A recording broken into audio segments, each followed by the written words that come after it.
The Cold War forced the USSR to pour colossal resources into air defense.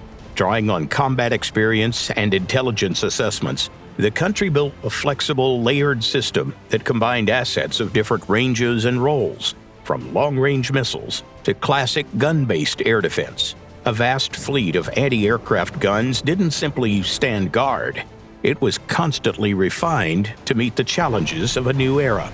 No sooner had the legendary ZSU-23-4 Shilka entered service than the military began talking about a replacement. Progress didn't slow down. By the late 1960s, Western designers were already working on helicopters and attack aircraft armed with long-range, high-precision weapons. It was becoming obvious that the Shilka's capabilities were no longer enough. The engineers' calculations were blunt. The 23mm caliber had run its course. Its shells could engage targets only up to about 2.5 kilometers in altitude. They lacked both the reach and the destructive effect needed to guarantee elimination. Firepower wasn't the only weakness. The system's eyes were too. The Shilka did have target detection and tracking, but the radar electronics were still too primitive. Crews often had to rely, as before, on cueing from higher-level command posts. By 1970, it was clear that half measures wouldn't do. What was needed was a leap forward, with room to grow.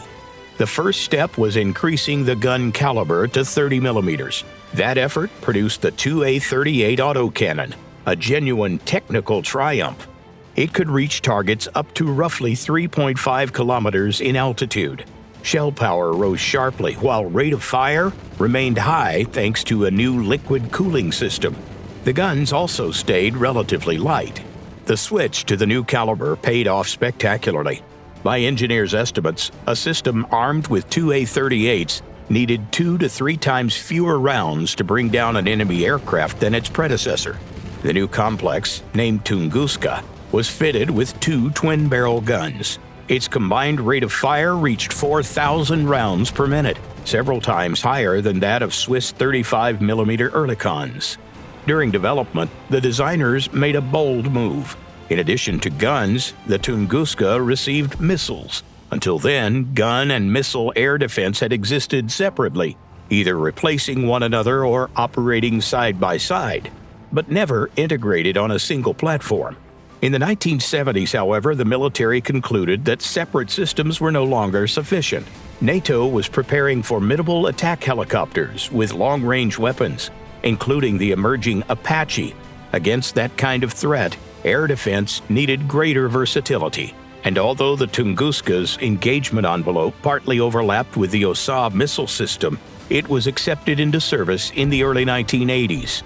Unlike the Shilka, the new complex never had to prove itself in the major showdowns of the Cold War.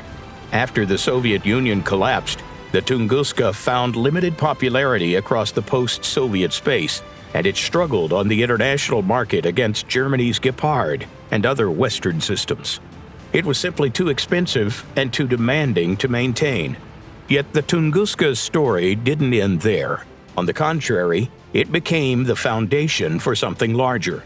The unique experience of creating the world's first true gun and missile hybrid paved the way for the next step, work that ultimately grew into the famous Panzer, a system widely regarded today as one of the most effective in its class.